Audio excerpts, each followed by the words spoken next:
अस्सलाम वालेकुम, मैं हूं मुदस्सर और हाउ टू लर्न चैनल पर आप लोगों को खुश आमदीद कहता हूं।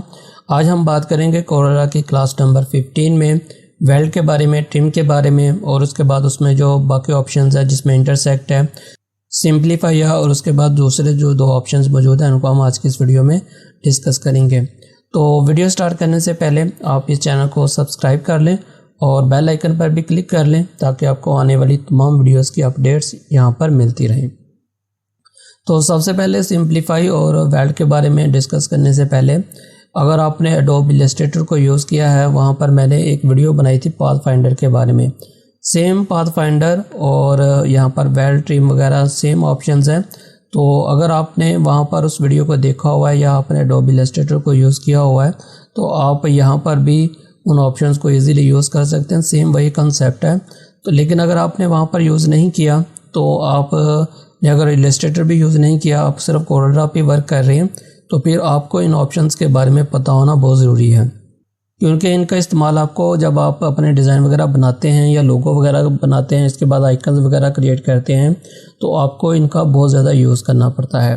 तो इसलिए इस वीडियो को आखिर तक देखिएगा और वीडियो के आखिर में जब वीडियो कंप्लीट कर लें तो कमेंट करके ज़रूर बताइएगा कि वीडियो आपको कैसी लगी। और अगर किसी भी किस्म की आपको कन्फ्यूजन हो तो आप दोबारा से कमेंट बॉक्स में पूछ सकते हैं। जहां तक हो सका मैं आपके क्वेश्चन का आंसर देने की पूरी कोशिश करूंगा। तो स्टार्ट करते हैं अपनी इस वीडियो को। तो सबसे पहले यहां पर मैं एक रेक्टेंगल क्रिएट कर लेता हूं। अब ये हमारा ये रेक्टेंगल मैंने इसको सिलेक्ट किया हुआ है, लेकिन अगर अभी आप ऊपर देखें तो आपको इसका प्रॉपर्टीज़ में इसकी जो प्रॉपर्टीज़ हैं वो खास नज़र नहीं आ रही। सेम एज़ यूजुअल जो हम यूज़ करते हैं वही है। तो मैं इसकी एक डुप्लीकेट कॉपी ले लेता हूँ। डुप्लीकेट कॉपी लेने के बाद अब अगर मैं इन दोनों को सिलेक्ट करूंगा तो यहाँ पर आप देखें कि आपके पास इसकी जो ऑप्शंस हैं वो चेंज हो गई हैं। ये सेम ऑप्शंस आप यहाँ पर अगर ऑब्जेक्ट में जाएं और ऑब्जेक्ट में जाने के बाद आपके पास यहाँ पर है शेपिंग और यहाँ पर भी आपके पास तमाम ऑप्शंस वही मौजूद हैं। आप अगर इनको चाहें तो यहाँ से भी यूज़ कर सकते हैं, लेकिन मोस्टली आप इनको यहाँ से ही यूज़ करते हैं क्योंकि आपके पास ये आपके सामने मौजूद होती है। तो सबसे पहले हमारे पास यहाँ पर है वो है कंट्रोल एल कंबाइन। आप किसी भी ऑब्जेक्ट को अगर कंबाइन करना चाहते हैं तो आप इसका यूज़ करेंगे, लेकिन इसको आज की इस वीडियो में हम डिस्कस नहीं करेंगे। इसको हम किसी नेक्स्ट वीडियो में डिस्कस करेंगे जब हम कोई भी प्रैक्टिकल काम करेंगे तो इसको मैं ज़रूर आपको बताऊंगा कि हम इसका यूज़ किस तरह से करेंगे। लेकिन फ़िलहाल यहाँ पर अगर आप इसके ऊपर माउस लेके जाएं तो आपको नीचे इसका जो लिखा हुआ भी नज़र आ रहा है कि आप किसी भी शेप को कंबाइन करने के लिए इसको यूज़ करेंगे। फ़िलहाल मैं यहाँ पर नेक्स्ट अपने वेल्ड पर आ रहा हूँ।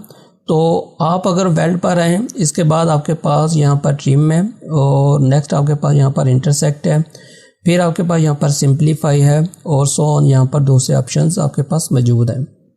तो सबसे पहले मैं यहाँ पर अब अगर आप यहाँ पर ऊपर गौर करें तो यहाँ पर जो भी ऑप्शन आपको नज़र आ रहा है उसके ऊपर आपको उसका आइकन भी नज़र आ रहा है, मतलब कि वो किस तरह का बिहेव करेगा ऊपर भी नज़र आ रहा है। और उसके बाद अगर आप यहाँ पर नीचे जो आपके पास पॉपअप विंडो ओपन होती है वहाँ पर भी उसके बारे में लिखा हुआ नज़र आ रहा है। तो फ़िलहाल हम इसको प्रैक्टिकल करके देखते हैं कि हम इसको किस तरह से यूज़ करेंगे। तो जैसे ही मैं इस पर क्लिक करूँगा तो आप देखें कि आपका ये जो ऑब्जेक्ट है यहाँ पर आपके पास दो शेप्स हैं, दोनों शेप्स मिलकर आपके पास एक शेप बन गई है। तो अब अगर इसको मैं मूव करूँगा दाएं बाएं तो कहीं भी, और इसमें अगर मैं कलर भी फिल करूँ तो ये आपके पास एक ही शेप मौजूद है और अब आप इसको एज ए एक शेप ही यूज़ करेंगे।